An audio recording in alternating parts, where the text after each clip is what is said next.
There is a particular kind of exhaustion that has nothing to do with sleep. You know, the one you wake up already tired. You go through the motions of your day, the emails, the meetings, the scrolling, the small decisions that pile up like unpaid bills, and somewhere around 2 in the afternoon, you feel it. That hollow, gnawing sense that you are reacting to life rather than living it. That you are being pulled by invisible strings you didn't agree to. That the version of yourself you imagined becoming is somehow always just a little further down the road. I felt that. For years, I felt exactly that. And then I picked up a book that a dead Roman emperor wrote to himself nearly 2,000 years ago. He never intended it to be published. He never intended anyone to read it. And yet what Marcus Aurelius wrote in those private pages, what he was trying to talk himself into, wrestle himself through, and remind himself of, turned out to be the most practically useful thing I have ever read.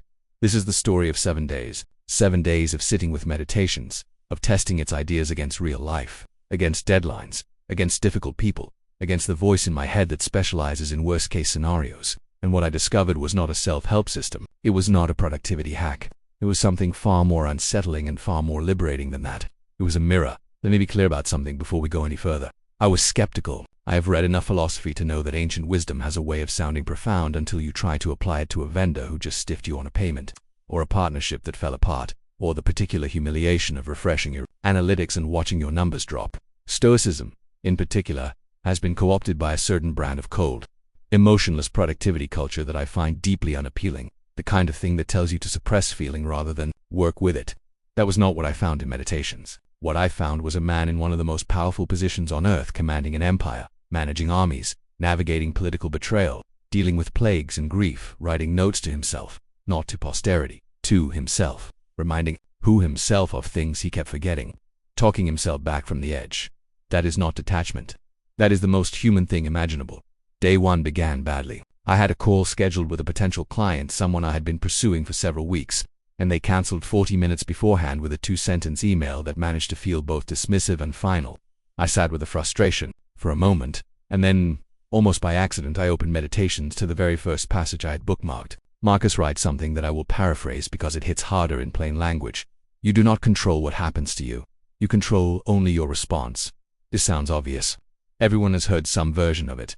But what stopped me in that moment was not the idea itself. It was the fact that Marcus clearly had to write it down because he kept forgetting it. Here was a man who commanded the known world, and he was writing himself reminders about basic emotional regulation. The gap between knowing something and living something is enormous. That gap is where most of us actually live. The first deep insight that Meditations forced on me, and I mean forced, not suggested, is what Stoics called the dichotomy of control. But I want to explain it in a way that goes beyond the bumper sticker version, because the surface-level understanding is almost useless. Most people here focus on what you control, and they nod along and then spend the next 6 hours catastrophizing about things they cannot control. The practice is not about knowing the distinction. It is about catching yourself in the moment, when your nervous system has already decided that an external event is a threat, and deliberately redirecting your attention to what you can actually do. In business terms, you cannot control whether a client says yes. You can control the quality of your proposal, the clarity of your follow-up, the persistence of your positioning. You cannot control an algorithm change. You can control your ability to adapt, to diversify, to build direct relationships with your audience that don't depend on platform favor. The moment you stop pouring energy into the uncontrollable column and redirect it entirely into the controllable column, something remarkable has. You start feeling victimized and start feeling capable, not because your circumstances have changed, but because your relationship to them has. I want to give you a concrete example from the modern economy, because I think this is where Stoicism becomes genuinely radical. Right now, millions of freelancers, creators, and independent workers are operating in an environment of profound uncertainty. AI is reshaping entire industries. Platforms change their monetization rules overnight. Economic conditions shift before you have time to adjust. The emotional response most people have to this environment is a combination of anxiety and paralysis, constantly monitoring external signals, comparing themselves to others, waiting to see what happens before committing to a direction. Marcus Aurelius was operating in an analogous environment. The Roman Empire in the 2nd century was not a stable, predictable system. There were barbarian incursions, internal political betrayals, pandemics that killed enormous percentages of the population. And yet, Marcus did not wait for stability before engaging fully. He wrote in Book 5 something I kept coming back to all week: the impediment to action advances action. What stands in the way becomes the way. This is not optimism. This is a strategic orientation toward obstacle. The freelancer who treats the rise of AI as an existential threat will be paralyzed. The freelancer who treats it as a new constraint to work creatively within will find paths that didn't exist before. The obstacle is not separate from the path. It is the path. By day 2, I was paying attention to something different. I noticed how much of my internal monologue was spent on other people, what they thought of me, whether they had responded to my message, whether they were doing better than I was, whether they respected me or not. This is not unique to me. It is nearly universal in an era of social media, public metrics, and visible success, and meditation has something fierce to say about it. Marcus returns again and again to the theme of the opinion of others, and he is almost brutal in his assessment. He writes that a man who does not know what the world is does not know where he is, and a man who does not know his own purpose has no fixed point from which to evaluate anything else. In other words, if you don't know what you actually value, you will outsource your sense of worth to whoever happens to be watching, and whoever is watching has their own fears, their own distortions, their own agenda. Building your self-concept on the judgment of others is not just psychologically unstable, it is epistemically incoherent. You are asking people who cannot see clearly to tell you what you look like. The second major insight, then, is about the radical importance of inner standards. Marcus had a concept he returned to constantly: acting in accordance with your nature, not your impulses, not your reputation, but your reasoned nature, your capacity for clear thought, honest evaluation, and principled action. In practical terms, this means developing what we might today call an internal scorecard. Most high performers understand this intellectually and then spend most of their actual time operating from an external scorecard anyway. They know their internal values but measure themselves by external outcomes: revenue, follower counts, client testimonials, awards. The Stoic practice, to one that actually changes behavior, is to interrupt that habit at the moment of evaluation. Before you decide whether a day was good or bad, before you decide whether a project succeeded or failed, ask yourself this: did I act in accordance with what I actually believe is right and excellent? Did I bring my full capacity to bear? Was I honest? Did I do the work with integrity? If yes, then whatever the external result, the day was a success. This is not an excuse to ignore results. It is a recalibration of where your energy goes and what feedback loop you are actually optimizing for. Day 3 brought something I didn't expect: grief. Not dramatic grief, but the quiet kind that you have been carrying so long you forget it's there. I had been putting off a hard conversation with a collaborator for months. I kept finding reasons to delay it. The timing wasn't right. The project wasn't finished. The moment would come. Marcus, in Book 4, writes about the shortness of time with an urgency that is almost uncomfortable. He observes that everything is impermanent, not as a consolation, but as a call to action. He talks about men who were famous in his time and are now entirely forgotten. Cities that were grand and are now dust. He is not being morbid, he is being strategic. The awareness of impermanence, practiced honestly and not as an abstract philosophical position, creates urgency. Real urgency. Not the fake urgency of a flash sale or a manufactured deadline, the genuine urgency that comes from understanding that this moment, this relationship, this opportunity, this version of yourself, is finite. The third insight is what Stoics call memento mori, the practice of contemplating mortality. And I want to argue that this is the most misunderstood and most practically useful concept in the entire tradition. Modern culture has a deep discomfort with death. We treat it as morbid, as negative, as something to be avoided in polite conversation. But the Stoic practice is not about dwelling in death. It is about letting the awareness of finitude clarify what actually matters. When you genuinely internalize the fact that you have a limited number of mornings, you stop tolerating mediocrity in how you spend them. You stop deferring the important conversation. You stop waiting for permission to begin the work you actually care about. You stop spending your finite attention on things that, when you zoom out, you clearly don't value. I made the call on day 3. The conversation was hard and overdue and ultimately productive. I had been carrying the weight of its avoidance for months. And what struck me afterward was not relief, it was the recognition that the avoidance itself had cost far more energy than the confrontation. Marcus writes something that lands like a cold glass of water. Most of what we fear turns out to be imagination, not reality. By the middle of the week, I was beginning to notice something structural about how I moved through my days.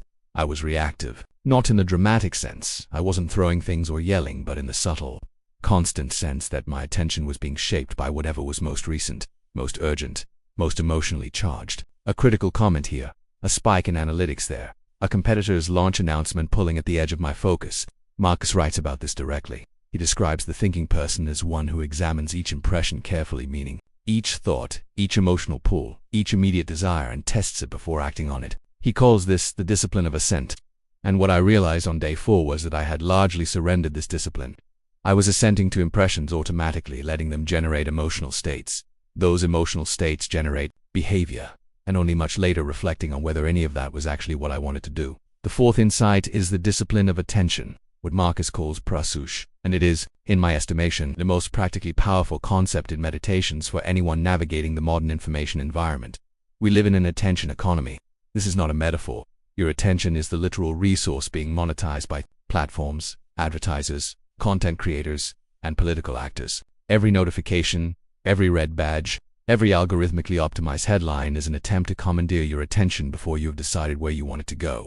Marcus lived in a different world, but was dealing with a similar problem. The core of an emperor is a profoundly distracting place, full of people who want your attention for their purposes. His solution was a daily practice of intentional direction, deciding, at the beginning of each day and at multiple points throughout it, where attention was supposed to go and why. In modern practice, this might look like deciding your first hour of work before you open any external input. It might look like scheduling your distraction rather than your focus. It might look like the simple, radical act of finishing one thing before beginning another. But the deeper practice is internal, learning to notice when an impression has arrived and pausing even for 2 seconds before assenting to it. That pause is where freedom lives. Day 5 was the hardest. I hit what I can only describe as a motivational trough, that point in the middle of a project where the initial excitement is worn off and the end is not yet in sight. The work felt pointless. The effort felt disproportionate to the likely outcome. And I did what I suspect most people do. I started comparing. Other people seemed to be moving faster, achieving more, finding things easier. And then I read a passage in Book 6 that stopped me entirely. Marcus writes again to himself, "Remember, not to us, that you have power over your mind, not outside events. Realize this, and you will find strength." But he also writes something less quoted and more important, that you should never value anything as profitable which will force you to break your promise, to lose your self-respect, to hate any man, to suspect any man, to curse any man, to act a hypocrite. This is not aspirational language. This is a line in the sand, a definition of what profit actually means. The fifth insight is about the corruption of values that happens slowly, incrementally, and almost always with good justification at each step. In the modern economy, there is enormous pressure to scale, to optimize, to extract maximum value from every opportunity. And there is a version of this that is healthy, being resourceful, being efficient, being strategic. But there is another version that gradually redefines success in purely external terms, that begins to treat integrity as a cost rather than a foundation, that starts making small compromises in service of large ambitions and wakes up one day, having become someone it would have previously despised. Marcus understood this. He was surrounded by people who had made exactly those compromises. His predecessor, his colleagues, his court. The Roman world was not populated by Stoic sages. It was populated by people making expedient choices in a high-stakes environment. His writing is partly his attempt to immunize himself against that drift. The question he kept asking himself was not, what will this achieve, but what kind of person does this make me? And I want to be precise. This is not moralism, it is strategy. Because the person you are becoming determines the quality of the decisions you will make in the future. Compromise your judgment repeatedly, and your judgment becomes unreliable. Protect your integrity as a core business asset, and your decisions remain trustworthy to others. But more importantly, to yourself. On day 6, something shifted in how I understood the entire project of meditations. I had been reading it as a philosophy of resilience, a manual for managing adversity.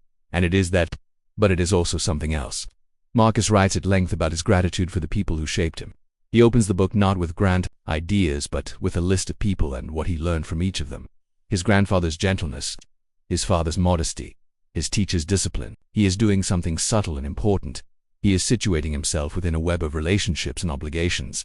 He is not a self-made man asserting his independence. He is a person formed by others, grateful for the formation, and committed to passing something worthy forward. And this is the sixth insight, and it is the one most at odds with how Stoicism is typically packaged. True Stoic practice is not individualistic. It is deeply relational. Marcus believed that human beings are made for cooperation, that our highest function is not personal excellence in isolation, but contributing to something larger than ourselves. He called it the common good, the rational community. In contemporary language, we might call it your people, your community, your field. The common mistake made by those who absorb Stoicism superficially is that it becomes an excuse for emotional distance, a way of feeling superior to the messy emotionality of other people. Marcus explicitly argues against this. He writes that we are made for each other, that what injures the hive injures the bee. The thriving you are working toward is not separable from the thriving of the people around you. This has enormous practical implications for how you build a business, how you structure a creative practice, how you treat the people you collaborate with. Not as a moral imperative, though it is that too, but as a clear-eyed recognition of how things actually work. Isolated excellence is a myth. Sustainable excellence is always embedded in a context of mutual contribution and trust. By day 7, I was not a transformed person in any dramatic sense. I had not achieved enlightenment. I had not solved the problems I had at the beginning of the week. The client was still gone. The hard conversation was done but not resolved. The uncertainty of the economy was exactly as uncertain as it had always been. But something had shifted in how I was holding all of it. And I want to try to describe that shift precisely, because I think the way most people talk about Stoicism obscures what actually changes when you practice it seriously. What changes is not your circumstances. What changes is your relationship to your own thinking. You begin to notice, with some delay at first and then with increasing speed, when you are in the grip of a story rather than responding to reality, when you are reacting to your interpretation of events rather than the events themselves, when you are treating your first emotional response as data rather than as truth. This is not the same as suppression. You do not stop feeling. You stop being automatically governed by what you feel. The seventh and perhaps most important insight is what Marcus calls the inner citadel, the understanding that there is a part of you that cannot be reached by external events, not because you are above them, but because your capacity for reasoned response is always yours, no matter what is happening around you. It is not telling you that external events don't matter. Marcus clearly thinks they do. He worked tirelessly to manage them well. It is telling you that external events, they cannot take your capacity to meet whatever comes with dignity and intention. That is a citadel, and the work of building it through daily practice, through the kind of unglamorous inner discipline that never trends on social media, is the work that actually changes a life. Let me tell you what I think most people miss about this kind of book. They read it, they highlight the good parts, they feel temporarily inspired. It is a practice you return to. Marcus, who wrote it repeatedly, the same ideas circling back in different forms. Because the problem he was working on was not intellectual, it was behavioral. He knew what to do. That is the question we are all working on. And the honest answer for most of us is that we cannot do it consistently without practice. What happens if you don't engage with this? That is a real question worth sitting with, not as a scare tactic but as an honest projection. From the endless measurement of yourself against external signals, the trajectory is not dramatic collapse, it is slow drift, gradual erosion of the clarity that knows what matters, incremental surrender to the urgency of the unimportant, the accumulation of small compromises that eventually make the large ones feel inevitable. Marcus watched it happen to the people around him, men of intelligence and capability who gradually became servants of their own appetites and anxieties. He wrote Meditations partly in fear of becoming them. That fear was not weakness, it was wisdom. The willingness to look at what you might become if you do not actively tend to who you are choosing to be. That willingness is itself a Stoic practice. It is the beginning of the work. 7 days with Meditations did not change everything in the sense of producing external transformation, but it changed something more important, the vantage point from which I was watching my own life. Marcus Aurelius died in 180 AD, having never fully achieved the equanimity he was reaching for. The Meditations are evidence of the struggle, not the solution. And there is something profoundly reassuring in that. You are not failing because you find this hard.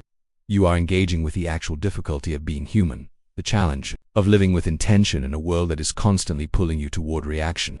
The Stoics did not promise you would win. They promised that how you play matters, and that the playing itself done with honesty, with care, with a kind of quiet courage that nobody sees is the whole point. So begin, not tomorrow, not when things calm down, not when you have more time or more certainty or more evidence that the effort will be worth it. Begin now, with whatever the next hour holds. Notice the next impression that arrives and pause before you assent to it. Ask yourself once today whether you are acting from your values or your fears. Do one thing that the best version of you would do, not because anyone is watching, but because you are building someone and that someone will be making all your future decisions. That is what Marcus was doing in those private pages, alone in his tent at the edge of the empire, writing to himself, not for us, for him, because he knew, in the way all serious people eventually know, that the only campaign that ultimately matters is the one happening inside.